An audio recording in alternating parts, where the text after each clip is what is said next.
सम्पूर्णमा मेरो नमस्कार। सधैँ यहाँहरूमाझ फेरि पनि उपस्थित भइसकेको छु एउटा नयाँ भिडियो लिएर र आज मैले यहाँहरूमाझ चिकन फ्राइड राइस बनाउने विधिलाई लिएर आएको छु। अन्तिमसम्म हेरेर साथ दिनुहोला। यदि हजुरहरू मेरो च्यानलमा नयाँ हुनुहुन्छ भने प्लिज मेरो च्यानललाई सब्स्क्राइब गरिदिनु होला र नयाँ नयाँ भिडियोको नोटिफिकेसन पाउनको लागि सँगै रहेको बेललाई पनि बजाइदिनु होला। चिकन फ्राइड राइस बनाउनको लागि सर्वप्रथम हामीलाई राइसको आवश्यकता पर्छ र यहाँ हामीले स्टिम गरेको राइसलाई लिएका छौँ। त्यस्तै गरी हामीले यहाँ बोनलेस चिकनलाई सानो पिस गरेर काटेर तयार गरेका छौँ।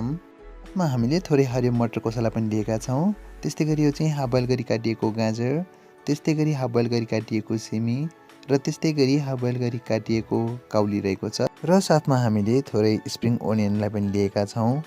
त्यसै गरी थोरै नुन पनि लिएका छौँ र यो चाहिँ ब्ल्याक पेपर हो। त्यस्तै यो चाहिँ टेस्टिङ पाउडर र यहाँ हामीले थोरै चप गरेको लसुनलाई पनि लिएका छौँ र साथमा थोरै बटर पनि लिएका छौँ। र अब हामी यो चिकनमा थोरै ब्ल्याक पेपर राख्छौँ। त्यस्तै गरी थोरै नुन पनि राख्छौँ। त्यस्तै गरी थोरै टेस्टिङ पाउडर पनि राख्छौँ र साथमा हामी थोरै कर्नफ्लोर पनि राख्छौँ।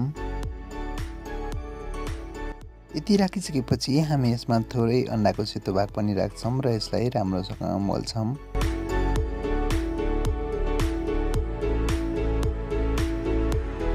यसलाई मोलिसकेपछि 5 मिनट जति हामी यसलाई यत्तिकै राखिदिन्छौँ र यहाँ हामीले एउटा साधारण फ्राई प्यान बसालेका छौँ र यसमा हामी तेल राख्छौँ र तेल राख्दा चाहिँ चिकन डुब्ने गरी राख्नुपर्ने हुन्छ।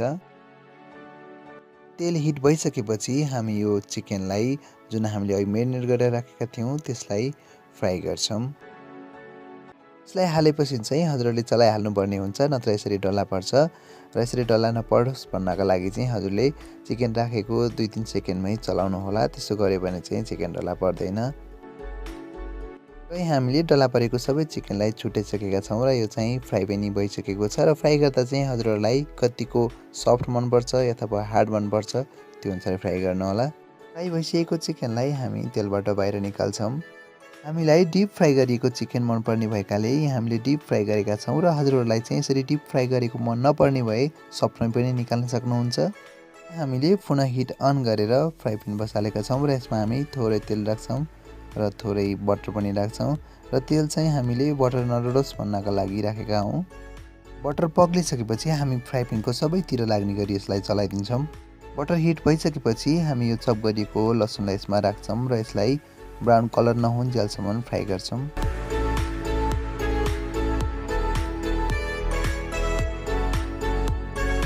र लसुन ब्राउन भइसकेपछि हामी यो गाजरलाई यसमा राखिदिन्छौँ। त्यस्तै गरी हरियो मटरको सला पनि राखिदिन्छौँ। त्यस्तै गरी काउलीलाई पनि राख्छौँ। त्यस्तै गरी सिमीलाई पनि राखिदिन्छौँ र यसलाई एकचोटि राम्रोसँग चलाउँ र यसलाई लगभग 30 देखि 40 सेकेन्डसम्म चाहिँ फ्राई गर्न होला।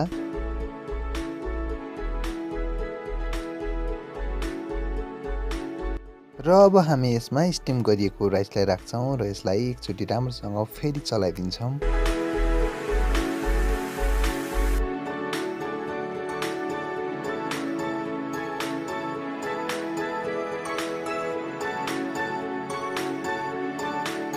र अब हामी यसमा थोरै नुन राख्न गइरहेका छौँ र नुन चाहिँ हजुरहरूले आफ्नो टेस्ट अनुसार राख्न सक्नुहुन्छ। त्यस्तै गरी यसमा हामी थोरै ब्ल्याक पेपर पनि राख्छौँ र ब्ल्याक पेपरको ठाउँमा चाहिँ हजुरहरूले व्हाइट पेपर पनि युज गर्न सक्नुहुन्छ। त्यस्तै गरी हामी यसमा थोरै टेस्टिङ पाउडर राख्छौँ र टेस्टिङ पाउडर चाहिँ हजुरहरूले सकेसम्म थोरै नै युज गर्नु होला यसको लागि चाहिँ। र यति राखिसकेपछि हामी हिटलाई अलिकति बढाउँछौँ र यसलाई राम्रोसँग चलाउँछौँ।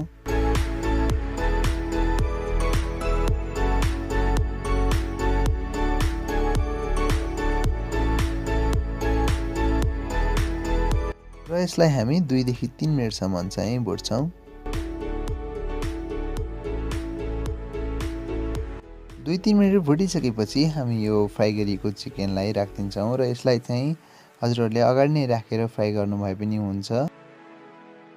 चिकन राखिसकेपछि हामी यसलाई फेरि पनि एकचोटि राम्रोसँग मोल्दिन्छौँ। हजुरहरू देख्न सक्नुहुन्छ हामीले यहाँ चिकन फ्राई राइस तयार गरिसकेका छौँ र यो खानाका लागि तयार भइसकेको छ र यसलाई हामी एउटा प्लेटमा राख्छौँ। यसरी हामीले चिकन फ्राई राइस तयार गर्छौँ। हजुरहरूलाई आजको हाम्रो चिकन फ्राई राइस बनाउने तरिका कस्तो लाग्यो? यदि मन पर्यो भने हजुरहरूले पनि घरमा चिकन फ्राई राइस बनाएर खानुहोला र कस्तो हुन्छ हामीलाई कमेन्ट बक्समा आएर कमेन्ट पनि गरिदिनु होला र यसमा हामी थोरै स्प्रिङ ओनियनले माथिबाट टप गरिदिन्छौँ। यसरी तयार गरिएको फ्राई राइससँग हजुरहरूलाई मनपर्ने कुनै अचार अथवा केचपसँग पनि यसलाई लिन सक्नुहुन्छ। अहिलेसम्म हामीलाई हेरेर साथ दिनुभयो यहाँलाई धेरै धेरै धन्यवाद। फेरि भेट्ने बाचाका साथ अहिले बिदा हुन चाहन्छु। यहाँहरूको दिन शुभ बितोस्। जय नेपाल।